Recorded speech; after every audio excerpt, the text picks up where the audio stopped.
Coming up on Fishing Australia, the Harbour City comes to life.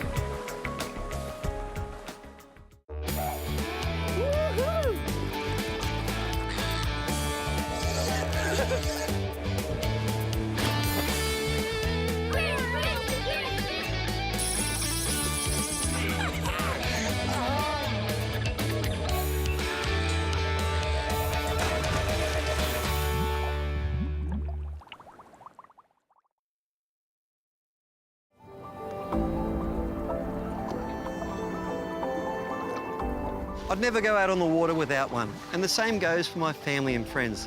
But just as important is making sure that it actually works, because if it doesn't inflate, it'll be too late. As you'd know by now, Fishing Australia has long been an active supporter of the campaign highlighting the importance of wearing a life jacket anytime you're on the water. Modern life jackets are pretty easy to maintain, and to help me show you how, I'm meeting up with an old friend who knows more than a thing or two about maritime safety and the perils of what can happen when things go wrong out on the water. Neil Patchett is from the Centre for Maritime Safety, and we're heading out to explore a few spots around here and to give you some simple tips that could quite literally save your life.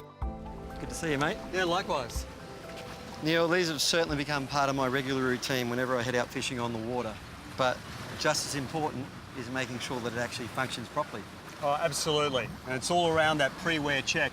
It only takes 30 to 40 seconds and you're good to go. What are some of the simple steps we can take to make sure this will work when I need it?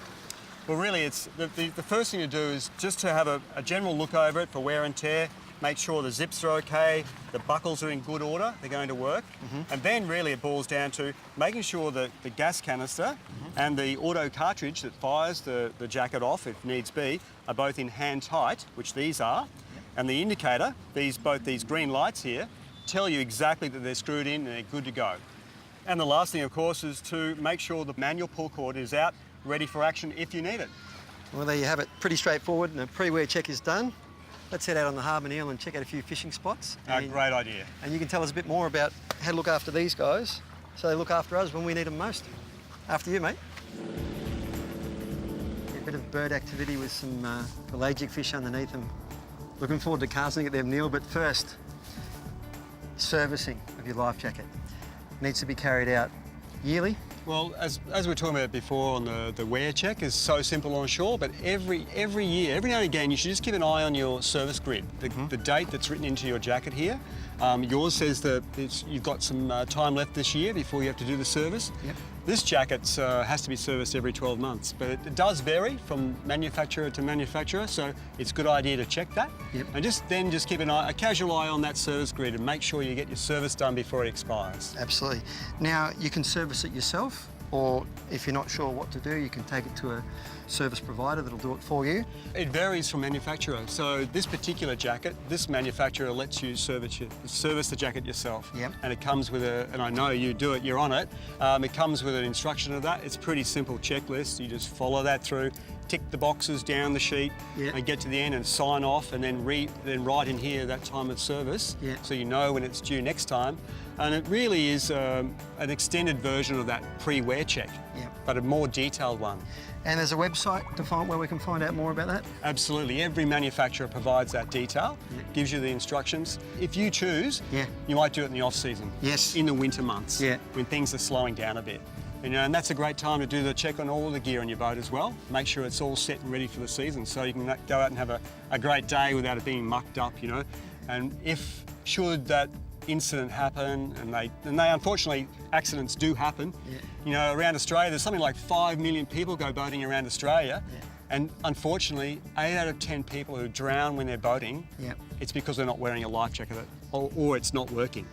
So it's really important because, very luckily, there aren't that many lives lost in boating, but the ones that, any life lost is a tragedy, and it's so simple to prevent it, and the life jacket's part of that story. It really is all pretty straightforward, and it's just as easy as wearing them themselves. They're so comfortable these days. You can throw them on top of a shirt when it's hot. If it's cold, you throw a jumper underneath and put it back on.